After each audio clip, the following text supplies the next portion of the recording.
A paz, irmãos, prometo ser rápido nesse vídeo. Eu só queria compartilhar algo da palavra do Senhor para aqueles que têm algum entrevo ou algo com o capítulo 3 do livro de Malaquias, o último profeta do Novo Testamento, porque no 3, a partir do versículo 8 e diante, fala sobre dízimos e ofertas, e os pastores, líderes, pregadores das igrejas gostam muito de usá-lo para pedir os dízimos e as ofertas para os fiéis. Não sou contra isso, pelo contrário. Ali na igreja tem as despesas, água, luz, a manutenção, a limpeza, o ar-condicionado, o lugar onde você senta, enfim, manutenção do templo do Senhor.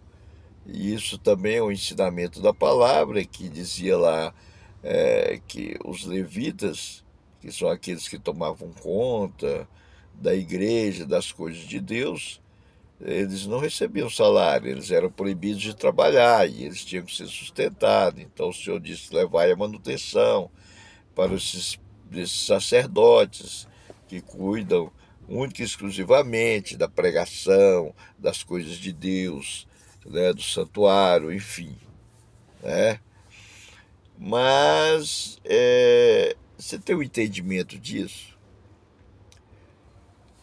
No livro de Malaquias, quando se trata dos dízimos das ofertas, né, ele está falando para você ofertar de forma alegre, deliberada e obediente a Deus.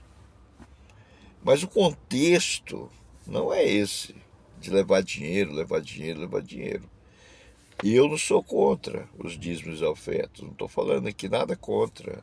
Como eu já disse, existe toda uma despesa. Mas as pessoas têm que ser espontâneas com relação a isso. Elas não podem ser induzidas ou então impostas, como muitos líderes fazem. Se você não dizimar, você vai ser pobre. Se você não dizimar, você vai ser miserável. Se você não dizimar, a sua casa não vai para frente, seus negócios não vão para frente, a sua vida vai ser desastrosa. Se você não ofertar, se você não dizimar, se você não fizer isso. Nada a ver. É nesse sentido que eu quero falar a respeito desses versículos, desse livro de Malaquias, desse texto que eles usam para pedir aos fiéis que sejam dizimistas e ofertantes dos templos. Você tem que fazer isso de forma espontânea e alegre no teu coração, com entendimento da palavra de Deus, sabendo o que você está fazendo. Ser obediente, mas com o coração alegre e dizimando e ofertando, porque você sabe exatamente o que está fazendo. Se aqueles que recebem desviam, fazem algo diferente do que é feito destinado, eles vão pagar pelos seus atos. O importante é que você seja uma pessoa que esteja fazendo com plena consciência e não por imposição. Porque diz que você vai ficar isso, miserável, pobre, vai perder tudo, suas empresas, os seus negócios, os seus projetos, a sua casa, etc e tal. Vai ser um desastre total, você vai viver, sabe, na miserabilidade e você é obrigado a fazer isso vai fazer parte da sua vida, como próspero que você vai ser, etc e tal, e por aí vai. Não é esse o caminho. A palavra não está dizendo isso. Então, é necessário que você entenda e que você faça o seu dízimo e as suas ofertas de forma alegre, espontânea, sabedor do que você está fazendo. Você está me entendendo? Cada pessoa paga pelos seus atos. Jesus, quando foi curar uns cegos, e se perguntaram: ele é cego de nascença por quê? Porque os pais pecaram? Jesus disse: não foi porque os pais pecaram. Foi porque o caso dele era para a glória de Deus, que ele ia receber o milagre, Deus ia ser glorificado, ele ia voltar a enxergar. Mas Os pais não pagam pelos pecados dos filhos, nem os filhos pagam pelos pecados do pai. Todo mundo é responsável pela sua conduta e pelo seu ato. Aquilo que você fizer, você vai responder por aquilo. Isso é no mundo natural, como no sobrenatural, no espiritual. As suas ações criam uma reação e você é responsável por isso. Por aquilo que você fala, por aquilo que você faz, né? Ninguém vai pagar pelo crime do outro, pela, pela falsidade do outro. Nada disso. Isso não procede. Então, se os pastores desviarem esse dinheiro, usar para si mesmo, desviando do que é destinado, eles vão responder por aquilo. Aqui mesmo, diante de Deus. Então, você ter essa consciência, você faz a sua doação, né, de acordo com o teu coração, e seja feliz, seja alegre, né? Porque você para de pecar, porque você para de julgar, ou de falar coisa que você não sabe, né? Deus vai aceitar a sua oferta de forma agradável, com cheiro suave às suas narinas. Deu para entender? O que eu quero colocar aqui é que nesse texto, no último livro de Malaquias, que é o último profeta do Antigo Testamento, tem outra conotação. Não é sobre dinheiro, pecúlio. Ali está dizendo a respeito de uma obediência espiritual, de obedecer aquilo que Deus regularizou dentro de um servir com inteligência, com providência, com fidelidade ao Senhor. Naquele tempo ali, ó, o povo tinha saído do cativeiro de Babilônia. Tinham ficado 70 anos lá. E eles saíram e foram para o mundo, voltaram para lá e estavam desvirtuados. Eu quero citar aqui a pandemia. Na época da pandemia, o povo ficou 2, 3 anos ali, recluso. Não podia fazer nada, nem sair, uma loucura.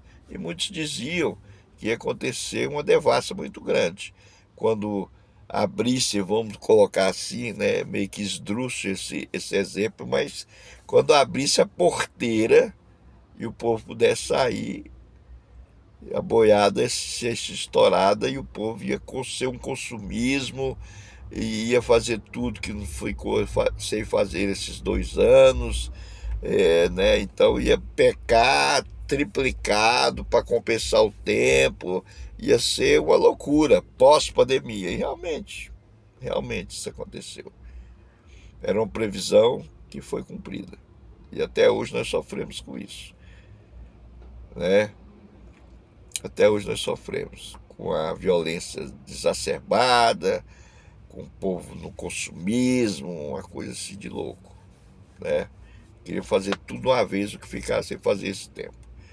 Então lá, quando o povo saiu do cativeiro, o povo começou a desrespeitar os mandamentos do Senhor, começaram a idolatrar, começaram a questionar Deus, se o Deus amava eles ou não, passaram a idolatrar ídolos, os sacerdotes pecaram, passaram a receber ofertas para o sacrifício da expiação dos pecados, como animais doentes, coxos, cegos, defeituosos. Isso ia contra a lei de Deus, né? O povo foi induzido também por esses sacerdotes, por esses líderes, a desleixar no culto a Deus, né? A viver uma vida promíscua, a adulterar, a fazer casamentos ilícitos. Então, assim, foi uma devassa que estava acontecendo nessa época, né? E aí eles falavam que estavam roubando a Deus também, que está aí no versículo, no capítulo número 3, né, sobre os dízimos e as ofertas, a partir do versículo 8, 7, 8, 9 em diante. Entendeu? Então o povo começou a não levar mais os mantimentos para o templo, mas uma forma de desobediência aos mandamentos, aos estatutos, aos ensinamentos, entendeu? É nesse sentido.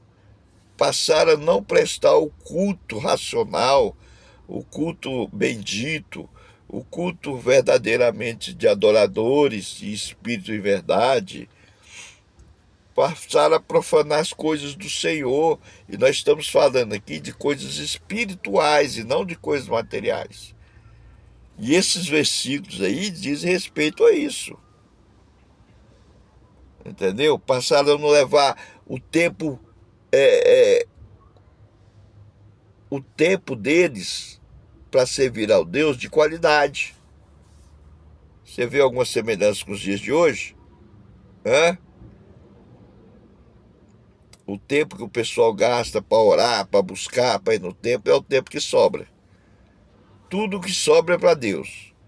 Passaram a fazer ofertas imundas para o Senhor, a desobedecer, líderes desobedecendo. Tudo isso está acontecendo nos dias de hoje. Então o profeta Malaquias foi dar uma sentença, tanto para o sacerdote quanto para o povo, entendeu? Sobre o que eles estavam fazendo com relação ao prestar culto, ao obedecer a palavra do Senhor. Então, se você for ler lá, você vai ver exatamente isso que estava acontecendo. E o Senhor disse: olha, vocês têm que retomar a justiça divina, a respeitar o Senhor.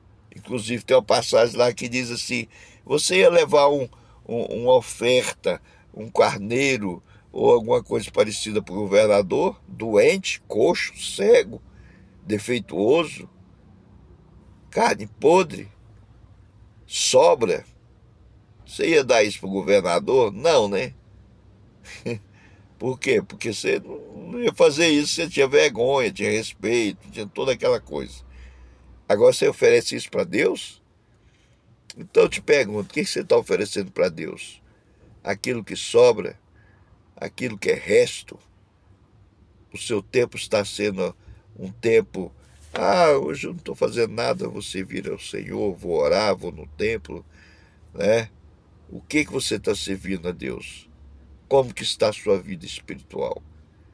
Então a sua doação tem que ser alegre, espontânea, tem que ser de coração e você tem que saber o que está fazendo. E aí você vai parar de se preocupar com esse tipo de coisa. E aí com certeza você vai ter prosperidade, porque aí você não vai se condenar e não vai ficar julgando também. Amém? É só algo superficial, empírico, é um panorama sobre o livro de Malaquias. Depois você lê e tire suas próprias conclusões. Que Deus os abençoe.